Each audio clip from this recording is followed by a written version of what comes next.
of the things that I have come to realize in the 12-team college football playoff is one I think I'm ahead on, and I think you're going to catch up really quickly with this because I think the end of the G5 having an opportunity to play for the big-time college football national championship is going to come to an end pretty quickly hereafter unless there is an outstanding result. And by outstanding result, I mean a G5 program breaks into the college football playoff as a G5 champion and then runs the table to win the national championship. Teams that could have maybe done this, teams like Central Florida 2017, maybe, we think, kind of, but most people would say no, RJ. There isn't a G5 team that can run the table even in this tournament-like system where we have 12 teams and we're going to see really the best of what we got. I put this question out on Twitter and on the channel, and it's still up. So please send me a reply or vote on the question of whether or not the G5 should be allowed into the college football playoff. And tell me what you think, because I thought this was an interesting topic to do our mailbag with. And the reason I thought this was an interesting topic is I'm taking a look at how I had done my Ultimate 134. And I got a lot of pushback from folks, particularly from Seattle, or went to school at Washington or Washington fans, because I ranked them at number 83. And I had to remind them the way that I make the ranking to start the season is who do I think has the best chance to win the national championship before we start playing football games. That's why this ranking is fluid and is going to change as soon as we do start playing games. It's not a predicted finish. I think predicted finishes for preseason polls are ridiculous. That's just stupid. Why are we wasting our time with that? Why are we wasting anybody's time with that?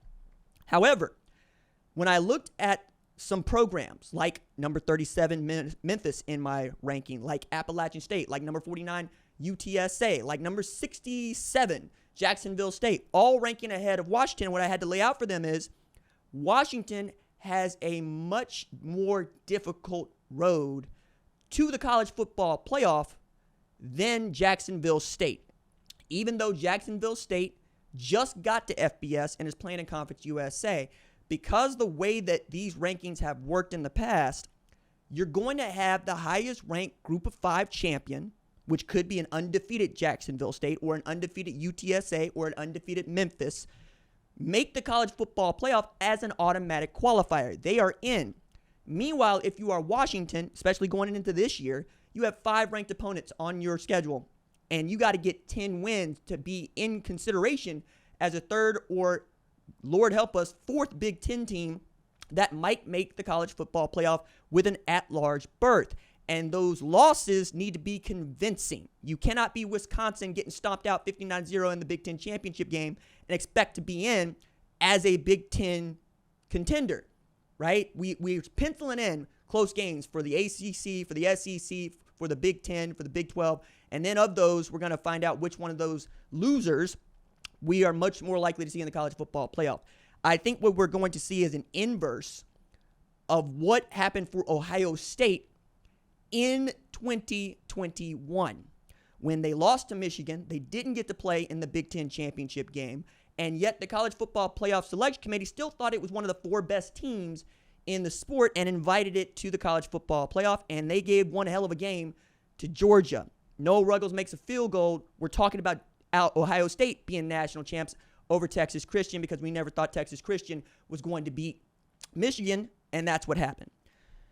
I think this is an unintended consequence, and I think the way that I'm going to frame this is really the way that I need you to see it, okay?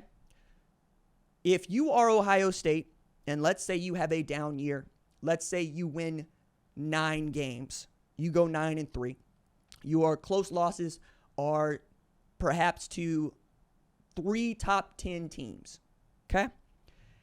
If you miss the college football playoff because Jacksonville State went 10-2, but also won their conference championship, you are going to riot.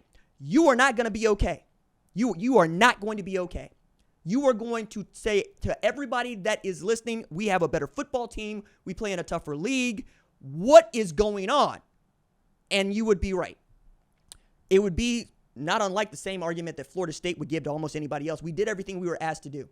We won every game we played, and then we were left out of the college football playoff, even as a Power 4 champion, which is, again, asinine and ridiculous. It's the reason why I want a playoff, because the more we put these things in the hands of human beings, the more they feel rigged, right? It doesn't feel like you're going to get an opportunity to win. And that's what it feels like is going to happen for the G5, because they're going to get a program in, guaranteed. They're guaranteed a spot from one of those conferences in this thing. If they get slammed like number 23 Liberty did against Oregon in the Fiesta Bowl, nobody's going to be okay with a not close game where we were just trying to be fair, even though I believe in fairness. I really do.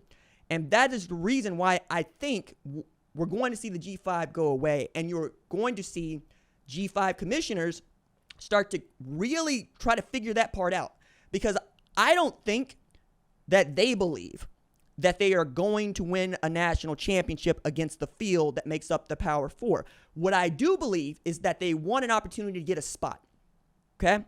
I think what that revenue could do for your conference or your school as a G5 conference or school, whether it be the American or the Mountain West or the Sun Belt, it's life-changing for many of them. I mean, we're talking about athletic budgets that are between 30 and 60 million if we're being kind, right? At a place like Ohio State, we're getting close to 250. Okay, at a place like Alabama, we're well over 200. A place like Texas, we're well over 200. Okay, we're getting into the space where the money really does matter.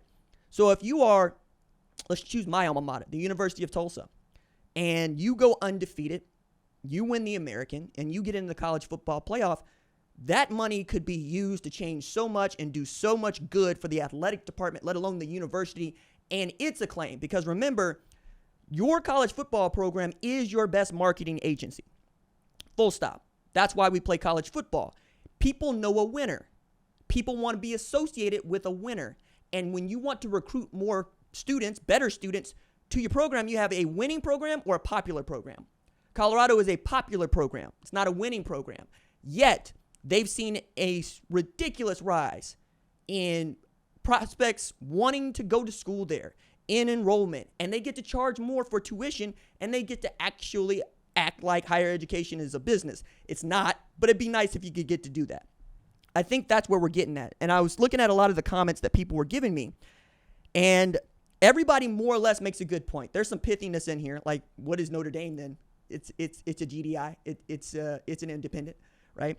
But I also believe that the separation is only going to exacerbate this debate.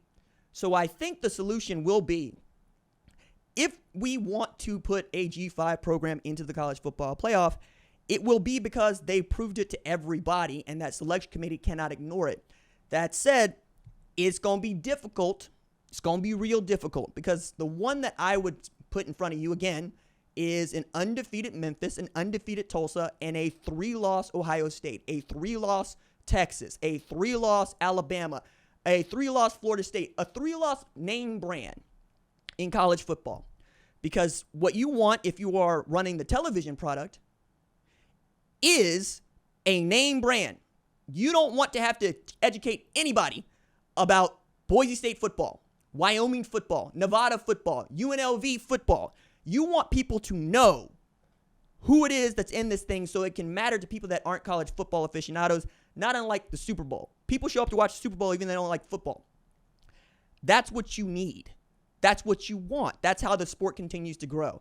Now, the problem that the G5 is going to run into is the Big Ten and the SEC can't put their finger on this and go, we don't want to, because they are the two most powerful leagues in the sport. And that's why this live look-in provision in the college football playoff is so important to places like the ACC and the Big 12. The thinking is, if you somehow become the best conference in football, say Big 12, let's assume their wildest dream.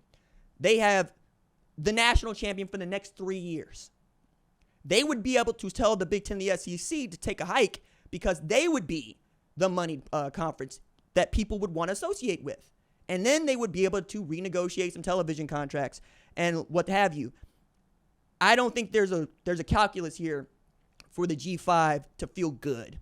I think there's, okay, how do we make a championship that still matters for not just us, but the rest of college football that they would want to watch on television? Because the FCS playoffs have a hard time getting ratings on television. I could tell you South Dakota State, North Dakota State are amazing programs, and they are.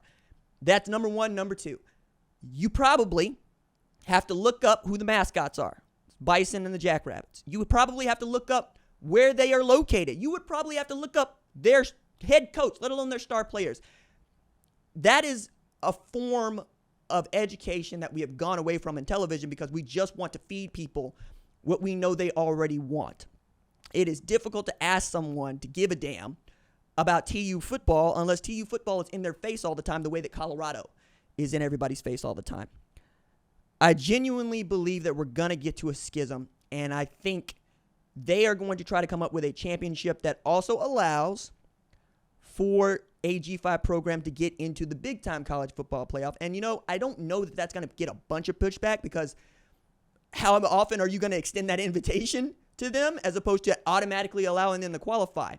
In the same way that you're going to extend an invitation to Notre Dame because we know who Notre Dame is. That's why Notre Dame gets to be an independent. We treat them differently because they are a name brand. Everybody knows Notre Dame football all over the world.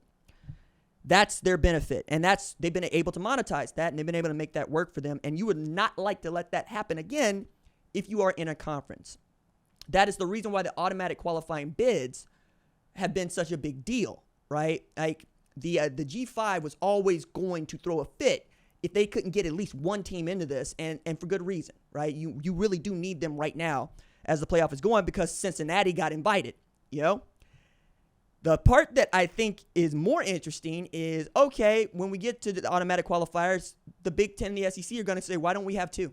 Why can't we have two? And that, I think, is going to balloon us to 16 teams because you'd rather get more teams in than be limited in the number of teams you can send.